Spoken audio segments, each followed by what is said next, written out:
कालू, अब तू और तेरी पत्नी इस घर से चले जाओ, अपना अलग घर बसाओ। हाँ कालू, अब तुम्हें और रानी को अपना अलग घर बसाना होगा। कब तक हम साथ में रहेंगे और एक घर में गुजारा नहीं होता। कल सुबह होते ही अपना सामान उठा के चले जाओ। लेकिन भैया भाभी, हम कहाँ जाएंगे? और ये घर हमारा भी तो है। माँ पिताजी ने हाथों से बनाया है, इस पे हमारा भी तो हक है। तू ज्यादा ना बोला कर। कालू, मैं बड़ा हूँ तो इस घर पे मेरा पहला हक है। कल सुबह होते ही इस घर से दफा हो जाओ। हम कहाँ जाएंगे भाई साहब? हमारे पास तो कोई जगह भी नहीं है रहने के लिए। आए हाय, बड़ी आई रोने वाली। तू क्या सोचती है, रो धो के तू इस घर को अपना बना लेगी? ऐसा कभी नहीं होगा। बहुत हो गया तुम दोनों का। कल चुपचाप यहाँ से निकल जाओ। दरअसल बाला और कालू दोनों भाई थे। बाला और उसकी पत्नी बहुत ही चालाक और दुष्ट होते हैं। उन्होंने पिता की सारी संपत्ति और घर अपने नाम करा लिया था। कालू और उसकी पत्नी रानी को घर से निकाल देते हैं। सुनिए जी, अब हम क्या करेंगे? कहाँ जाएंगे? तू चिंता ना कर रानी, मैं कुछ करूंगा। कालू और रानी अगली सुबह घर से निकल जाते हैं और गांव में ही एक झोपड़ी बना लेते हैं। पहले तो कालू अपने खेतों में काम करता था, पर भाई की बेईमानी की वजह से उसे सारी खेती छिन गई थी। घर के खर्च के लिए अब वो जंगल से लकड़ी काटता और शहर जाकर बेचता। फिर एक दिन की बात है, दोपहर की बात थी। कालू जंगल में लकड़ी काट के बस अब खाना खाने बैठ ही रहा था कि उसके सामने एक सुंदर सी गाय खड़ी हो गई और बस एक डगर उसे देखने लगी। कालू को लगा कि शायद उसे भूख लगी है। अरे, शायद इस गाय को भूख लगी है, इसने मेरे पास रोटी देखी है तभी मेरे सामने आके खड़ी हो गई है। कालू गाय को अपने हिस्से की सारी रोटी दे देता है और खुद भूखा ही लकड़ी काटने लगता है। जब तक वो लकड़ी काटता है, गाय उसके साथ में खड़ी रहती है और उसे देखती रहती है। और जब शाम को वो घर जाने लगता है तो गाय भी उसके पीछे पीछे चलने लगती है। कालू हैरान था कि ये कैसे हो गया कि वो उसके पीछे पीछे ही आ रही थी। गाय, तुम मेरे पीछे क्यों आ रही हो? आखिर किसकी गाय हो तुम? ऐसे मेरे पीछे पीछे आओगी तो तुम्हारा मालिक जब तुम्हें ढूंढता हुआ आएगा और तुम्हें नहीं पाएगा तो बहुत परेशान होगा। मेरा कोई मालिक नहीं है, मैं अकेली हूँ और इस जंगल में भटक गई हूँ। मुझे कोई बाघ ना खा जाए, बहुत डर लग रहा है। तुम मुझे भले इंसान लग रहे हो, मुझे अपने साथ ले जाओ और मैं दूध देती हूँ। तुम मेरा दूध निकाल के बेचना, फिर तुम्हें लकड़ी काटने की और इतनी मेहनत करने की कोई जरूरत नहीं पड़ेगी। अब से तुम अकेली नहीं हो, चलो मेरे साथ मेरे घर, और आज से तुम्हारा नाम बुलबुल है। कालू बुलबुल को अपने साथ घर ले आता है। कालू की पत्नी बुलबुल को देख के हैरान रह जाती है। अरे, आप ये किसकी गाय घर ले आए हो? इसका नाम बुलबुल है और ये किसी की नहीं है, ये हमारी गाय है। कालू रानी को सारी बातें बताता है कि किस तरह से बुलबुल उसे जंगल में मिली। बस उस दिन से कालू की पत्नी उसकी सेवा में लग जाती है और खूब सेवा करती है। फिर जैसे ही कालू और रानी बुलबुल का दूध निकालने जाते हैं, थोड़ी देर में वो दूध सोने में बदल जाता है। ये सब देख के दोनों पति पत्नी हक्के पक्के रह जाते हैं। देखा रानी, हमारी बुलबुल चमत्कारी गाय है। हाँ जी, आप सही कह रहे हैं। शायद ऊपर वाले ने हमारी सुन ली। बस फिर क्या था, इस तरह कालू और रानी बुलबुल का दूध निकालते हैं और दूध सोने में बदल जाता है। बुलबुल ने तो मानो उसकी किस्मत ही बदल दी। कुछ ही दिनों में कालू और रानी के पास अपना बहुत बड़ा घर, खेत और पैसा आ जाता है। सभी देख के हैरान थे कि कालू ने ऐसा क्या किया जिससे उसकी किस्मत ही बदल गई। फिर ये बात उसके भाई बाला और उसकी पत्नी झुमकी तक पहुंच जाती है। ए जी, सुनते हो? कहाँ हो? हाँ बोलो, क्या हुआ? क्यों चिल्ला रही हो? चिल्लाऊं नहीं तो क्या करूं? तुम्हें कोई खबर ही नहीं रहती कि दुनिया में क्या हो रहा है। अब क्या हुआ? दुनिया के सारे कलेश तो मेरे घर में ही हैं, तो दुनिया में क्या हो रहा है कब पता लगाऊं? जल्दी बताओ क्या हुआ है। तुम्हारे भाई का कारोबार देखा तुमने? कहां से कहां पहुंच गया है। मैं कहती हूँ, आखिर ऐसा क्या किया उसने? थोड़े दिन पहले निकाला था उसे घर से और उसने ऐसा क्या किया जो आज गांव में सबसे अमीर बन गया है? ये मेहनत तो हो ही नहीं सकती। जरूर इसके पीछे कोई चमत्कार है। तुम सही कह रही हो, पर ऐसा किया क्या होगा उसने? अब हमें बताएगा भी नहीं, हमने उसे घर से जो निकाला था। तुम्हारा भाई बहुत भोला है, बातों में फंसाओगे तो फंस जाएगा। तुम सही कह रही हो, उसके घर चल के उससे बात करते हैं और फिर अपनी बातों में फंसा के उससे उगलवा लेंगे सारी सच्चाई। शाम को झुमकी और बाला कालू के घर जाते हैं। उसे बातों में फंसा के वो उससे सच जानना चाहते थे। कालू कुछ हद तक उनकी बातों में फंस जाता है और उन्हें जैसे ही बताने वाला होता है कि वो भाई मेरी इस तरक्की के पीछे मेरी गायें, जैसे ही कालू बताने वाला होता है रानी उसे रोक लेती है। अरे भाई साहब, हमारी इस तरक्की के पीछे बस हमारी मेहनत है और कुछ नहीं। आप भी मेहनत करोगे तो बहुत कमाओगे। बाला और झुमकी के जाने के बाद कालू रानी को बोलता है कि तूने मुझे बताने से क्यों रोका? ये आप क्या कह रहे थे? आप नहीं जानते उन्होंने हमारे साथ क्या किया है? अगर वो जान जाते हमारी तरक्की का राज हमारी बुलबुल है, तो वो किसी भी हाल में बुलबुल को हमसे छीन लेते। हमें ये बात भाई भाभी को तो क्या, किसी को भी पता नहीं चलने देना है। तुम ठीक कह रही हो। उधर बाला और झुमकी परेशान थे कि उन्हें कालू की अमीरी का राज पता चल सके। ए जी सुनो, कालू कुछ गाय के बारे में बता रहा था, लेकिन रानी ने बात को बीच में काट दिया। पता नहीं क्यों मुझे सारी बात उस गाय से जुड़ी हुई लगती है। अच्छा, अगर ऐसी बात है तो मैं आज रात को ही पता लगा लूंगा। बाला रात के समय कालू की गौशाला में घुस जाता है और चुपके से देखने लगता है। जैसे ही कालू और रानी दूध निकालने आते हैं और दूध सोने में बदलता देख बाला की आंखें फटी की फटी रह जाती हैं। फिर घर आके वो सारी बातें झुमकी को बताता है। हाय राम, ये क्या कह रहे हैं आप? क्या सच में आप ये सब देख के आए हैं? हाँ झुमकी, जैसे तुम्हें अपने कानों पे यकीन नहीं हो रहा, ठीक वैसे ही मुझे वो सब देख के अपनी आंखों पे यकीन नहीं हो रहा था। झुमकी और बाला कालू और रानी से वो गाय छीनने की तरकीब बनाते हैं। वो सोचते हैं कि गाय चुरा कर तो हम यहाँ रख नहीं सकते कालू और रानी के सामने, लेकिन गाय चुरा कर अच्छे दामों पर बेच तो सकते हैं ना। आज रात को हम गाय चुरा कर मालगाड़ी में ले जाकर दूसरे गांव के सेठ को बेच आएंगे। रात को बाला और झुमकी कालू की गौशाला में पहले से ही छुप जाते हैं। जैसे ही कालू और रानी बुलबुल से सोने का दूध निकाल के ले जाते हैं, रात को मौका पाते ही बाला और झुमकी बुलबुल को चुरा कर ले जाते हैं। पर बुलबुल को चुराते हुए पड़ोसी देख लेते हैं।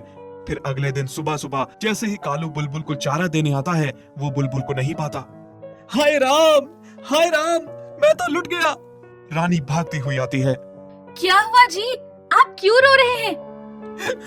रानी, हमारी बुलबुल को कोई चुरा के ले गया, हम बर्बाद हो गए। ऐसा कैसे हो सकता है? कौन ऐसा कर सकता है? हमारी बुलबुल को कौन हमसे छीन सकता है? तभी कालू का वही पड़ोसी आ जाता है जिसने रात को बाला और झुमकी को बुलबुल को चुराते हुए देखा था। कालू भाई, मुझे तुम्हें कुछ बताना है। रात को मैं जब बाहर टहल रहा था, तभी मैंने देखा आपका बड़ा भाई और भाभी आपकी गाय को चुरा के ले जा रहे थे। जब मैंने उसका पीछा किया तो देखा कि वो गाय को सुबह की मालगाड़ी में ले जाने वाले हैं। अभी तक तो वो लोग निकल गए होंगे, पर आप अगले स्टेशन पर गाड़ी रुकवाकर गाय को वापस पा सकते हो। देखा, मैंने कहा था ना, भैया और भाभी कभी नहीं चाहेंगे हमें। वो हमसे हर एक चीज को छीनना चाहते हैं और आज हमारी बुलबुल को छीन के ले गए। तुम चिंता न करो रानी, इस बार भाई साहब और भाभी हमसे कुछ नहीं छीन सकते। इसका तो उन्हें कड़ी से कड़ी सजा मिलेगी और हमारी बुलबुल हमारे पास होगी। उधर बाला और झुमकी बुलबुल को मालगाड़ी में ले जाकर बहुत खुश थे। ए जी, आज मैं बहुत खुश हूँ। एक तो कालू और रानी को बर्बाद करके, दूसरा इस गाय के लिए।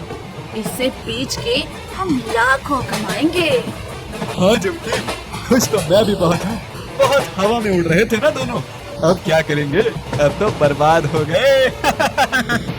बस थोड़ी देर में अगले स्टेशन पर उतर के गाय को सेठ को बेच देंगे। तभी स्टेशन पे गाड़ी रुकती है और पुलिस वाले आके गाय को गाड़ी से बाहर उतारने लगते हैं। अरे, आप ये क्या कर रहे हो? हमारी गाय को कहाँ ले जा रहे हो? हाँ, आप हमारी गाय को नीचे क्यों उतार रहे हैं? हम गाय कोई नहीं उतार रहे, तुम दोनों को भी गिरफ्तार कर रहे हैं। हाँ? पर हमने क्या किया है? आपको जरूर कोई गलत फहमी हुई है साहब। हमने कुछ नहीं किया। तभी पुलिस वाले काला और झुमकी को गिरफ्तार कर लेते हैं और बुलबुल और कालू को रानी को सौंप देते हैं।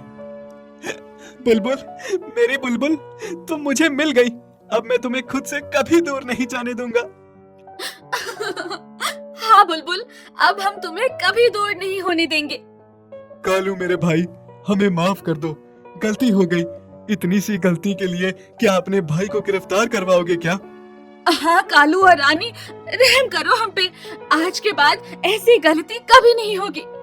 सुनिए जी, इस बार इन्हें माफ न करना। तुम सही कह रही हो रानी, इस बार की गलती इनकी माफी के लायक नहीं है। इन दोनों ने हमेशा हमारे साथ गलत किया, हमें घर से निकाला, सब कुछ छीना। अब हमारी बुलबुल को भी हमसे छीनना चाहते थे। ले जाओ दरोगा जी इन्हें और कड़ी से कड़ी सजा देना इन्हें। हरिया बैल बहुत ही मेहनती और ईमानदार होता है। बहुत साल पहले उसकी पत्नी की मौत हो गई थी। उसने अकेले ही 3 बच्चों को पाल पोस के बड़ा किया था। उसकी एक बेटी और 2 बेटे रमन और चमन थे। बेटे बहुत ही बदमाश थे, अच्छे खासे जवान थे, पर फिर भी कोई काम नहीं करते थे। बाप जो कमा के लाता उसे ही खाते और जुए में उड़ा देते। लेकिन हरिया की बेटी चांदनी ऐसी नहीं थी। वो बहुत ही समझदार थी। माँ की मृत्यु के बाद अपने पिता का अच्छे से ख्याल रखती थी। हाय, आज तो बहुत थक गया हूँ मैं। अब शरीर में इतनी ताकत भी कहाँ बची है पहले जैसी। बाबा, आप कितना थक जाते हैं ना, फिर भी हार नहीं मानते। इतना काम क्यों करते हैं बाबा आप? और इन दोनों को भी काम पे भेजा करो ना। अब कितने जवान हो गए हैं, अब इन्हें भी अपनी जिम्मेदारियों का एहसास होना चाहिए। कब तक आप इन्हें घर पे खिलाओगे? अरे ओ चांदनी, तू क्या जब देखो तब बाबा को हमारे खिलाफ भड़काती रहती है? तेरा खा रहे हैं क्या हम? हाँ, अगर तू बैठ के घर पे खा सकती है तो हमें खाने में क्या है? और वो भी जितना बाबा तेरे लिए करते हैं उतना हमारे लिए नहीं। हर एक चीज में बाबा तुझे हमसे आगे रखते हैं। हाँ, तू क्या सोचती है हमें कुछ पता नहीं चलता क्या? हमें सब पता है। बाबा ने तेरे लिए कितने जेवर बनवाए हैं। भैया, आप ऐसा क्यों कह रहे हो? मैं तो इसलिए कह रही हूँ कि कल को आपको भी अपनी जिम्मेदारियाँ उठानी पड़ेगी, सब देखना पड़ेगा। बस करो तुम लोग, आपस में लड़ना बंद करो। मत करो काम, लेकिन आपस में लड़ाई मत करो। और क्यों इसको इतना सताते हो? एक ही तो छोटी बहन है तुम्हारी। मैंने सिर्फ इसी के लिए जेवर नहीं बनवाए, तुम दोनों के लिए भी सब कुछ बना दिया है। कल को अगर मैं मर भी जाऊं तो तुम दोनों घर पे बैठ के खा सकते हो। दोनों भाई बहन से बहुत चलते थे। उन्हें लगता था कि उनके पिता बेटी को ज्यादा प्यार करते हैं। फिर एक दिन की बात है, चांदनी पानी लेने अपनी सहेली के साथ गई थी। उसकी सहेली नीमा उसके भाई चमन की मंगेतर थी। वो चांदनी को बताती है, चांदनी, मुझे तुमसे कुछ बात करनी है। हाँ भाभी, कहो ना, क्या कहना चाहती हो? चांदनी, मैं तुम्हारे भाई से शादी नहीं करूंगी। क्या? पर क्यों? भाभी, तुम ऐसा क्यों कह रही हो? लोग मुझे आके सुनाते थे चमन के बारे में कि वो जुआ खेलता है, कोई काम नहीं करता। मैंने कभी लोगों की बातों पे यकीन नहीं किया, पर आज मैं खुद अपनी आंखों से देख के आ रही हूँ। चौराहे पे दोनों भाई आवारा और बुरे लोगों के साथ जुआ खेल रहे थे। इसलिए मैं ये शादी नहीं करूंगी। चमन कभी कोई जिम्मेदारी अच्छे से नहीं निभा पाएगा। चांदनी, तुम बुरा मत मानना, हमारी दोस्ती वैसी की वैसी ही रहेगी, पर मैं ये शादी नहीं कर सकती। ये कह के नीमा वहाँ से चली जाती है। चांदनी अपने भाइयों की करतूतों पे बहुत दुखी होती है। फिर घर आके चांदनी सारी बात अपने पिता को बताती है, लेकिन चांदनी का पिता हरिया ये बात बर्दाश्त नहीं कर पाता। उसे यकीन नहीं हो रहा था कि उसके बेटे इतना और इस हद तक गिर सकते हैं। शाम को जब चमन और रमन घर आते हैं, ये क्या सुन रहा हूँ मैं? क्या हुआ पिताजी? किस बारे में बात कर रहे हैं आप? मैंने तुम लोगों को पालने में कहाँ कमी छोड़ी, बताओ। तुम्हारी माँ की मृत्यु के बाद मैंने दूसरी शादी नहीं की। मैंने सोचा प्यार बढ़ जाएगा, तुम लोगों को कभी किसी चीज की कमी नहीं होने दी। इतने बड़े बड़े हो गए तुम लोग, कभी काम में हाथ बटाने में भी नहीं कहा, फिर भी तुम दोनों ने ये सिला दिया। पर पिताजी, हुआ क्या? आप हमें इतना क्यों सुना रहे हैं? हरिया दोनों को सारी बात बताता है और साथ में ये भी कहता है, अब से तुम भी घर का खर्चा चलाओगे। मैं सेठ से तुम्हारे काम की बात करूंगा। हाँ, तो क्या हुआ अगर जुआ खेल भी लिए तो? कौन सी बड़ी बात हो गई? दुनिया खेलती है। मुझे तो लगता है ये रिश्ता टूटा इस चांदनी की वजह से ही है। इसी ने नीमा को भी भड़काया होगा। जैसा ये आपको हमारे खिलाफ भड़काती है, वरना नीमा को कैसे पता चलता भला, हैं? ये कैसे बातें कर रहे हैं भैया आप? मैं भला ऐसा क्यों करूंगी? अपने ही भाई का रिश्ता क्यों तोड़वाऊंगी? हाँ हाँ, तू जैसे दूध की धुली हुई है ना। भाई ठीक कह रहा है। पिताजी, हम भी कोई काम नहीं करेंगे। जैसे ये चांदनी घर पे बैठ के खाती है, हम भी वैसे ही खाएंगे। हम कोई काम नहीं करेंगे। हरिया ये सारी चीजें बर्दाश्त नहीं कर पाता। बस उसी दिन से वो बीमार रहने लगा। पर दोनों बेटों को तो जैसे कोई फर्क ही नहीं पड़ रहा था बाप की बीमारी से। जिस बाप ने सारी उम्र उन्हें इतना प्यार से पाला पोसा, जिसके लिए इतना कुछ किया, आज वो बेटे बाप का हाल तक नहीं पूछ के राजी थे। दोनों सुबह सुबह जुआ खेलने निकल जाते और नशे की हालत में शाम को घर लौटते। अब बाबा की दवाइयों के लिए मुझे ही सेठ के पास काम करने जाना होगा। भाई तो कुछ करेंगे नहीं। चांदनी बाप की दवाइयों के लिए उसी सेठ के पास काम करने लगी, जिसके पास बरसों से उसका बाप काम करता आया था। फिर कुछ दिन में हरिया अपनी बीमारी के आगे घुटने टेक देता है और मर जाता है। हरिया की अर्थी एक तरफ पड़ी होती है और दोनों बेटे नशे में धुत बाहर घूम रहे होते हैं। बाबा, आप क्यों छोड़ के चले गए मुझे? अब मेरा कौन होगा? और ऊपर से भाई पता नहीं कहाँ है। उन्हें तो जैसे कोई फिक्र ही नहीं कि आपकी अर्थी घर पे पड़ी है। फिर थोड़ी देर में चमन और रमन आते हैं। बाप की अर्थी उठा के अंतिम संस्कार के लिए ले जाने लगते हैं। तभी रास्ते में सेठ अर्थी रोक लेता है, जिसके पास हरिया काम किया करता था।